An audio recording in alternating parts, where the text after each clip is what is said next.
6 जानेवारी आणि 7 जानेवारी हवामान कोरडं राहणार आहे आणि थंडी देखील राहणार आहे। पण 7 जानेवारी आणि 8 जानेवारीला उत्तर महाराष्ट्रामध्ये नाशिक आणि मुंबई त्या भागामध्ये पाऊस पडलेला आहे। तर त्या भागातील शेतकऱ्यांनी आपण आपल्या द्राक्ष पिकाची काळजी घ्यावी। हा पाऊस सर्वदूर नसणार आहे ही देखील सगळ्यांनी लक्षात असावी। परत 10 जानेवारी, 11 जानेवारी आणि 12 जानेवारी राज्यामध्ये पावसाचं वातावरण तयार होणार आहे। हा पाऊस पूर्व विदर्भात पडणार आहे आणि नेमकं पूर्व विदर्भामध्ये तुरीचं पीक आता काढणीस आलेलं आहे। तूर कापणी चालू आहे।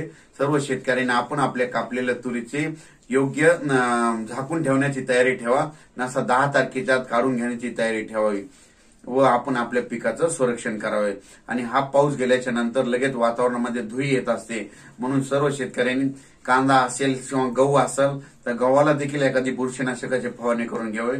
तसेच कांद्याला देखील बुरशीनाशक फवारून घ्यावे आणि हरभऱ्याला देखील बुरशीनाशक फवारून घेऊन आपण आपल्या पिकाचे संरक्षण करावे। धन्यवाद। व त्यांना मग लगेच सांगितलं, ज्या दिवशी आम्हाला वेळ भेटेल त्या दिवशी तुमच्या गावामध्ये।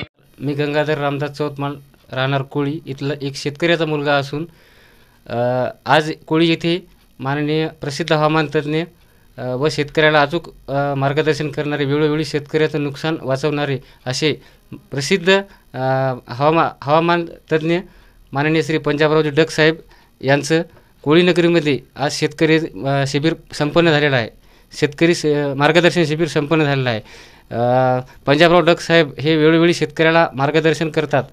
त्यांच्या या मॅसेजमधून भरपूर शेतकऱ्याचं मोठं नुकसान वाचते।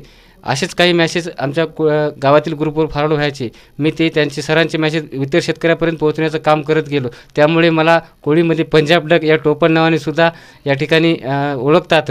मग मी एक मनामध्ये अशी इच्छा केली की पंजाब डग हे नेमके काय आहेत, मला सुद्धा माहीत नव्हतं सुरुवातीला। मग नंतर मी सरांची भेट घेतली, साहेबांची, आणि वेळ मागितला।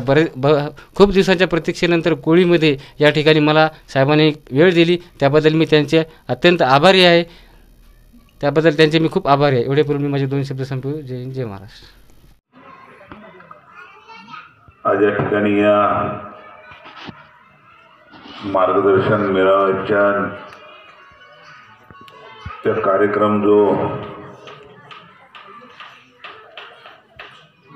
या ठिकाणी आमचे गंगाधरराव चौतमाल, त्यांचे सर्व सहकार्यांनी, ग्रामपंचायतीने जो हा कार्यक्रम आज या ठिकाणी ठेवला आणि ज्यांचं आपल्याला आज प्रमुख मार्गदर्शन या ठिकाणी ऐकायचं आहे,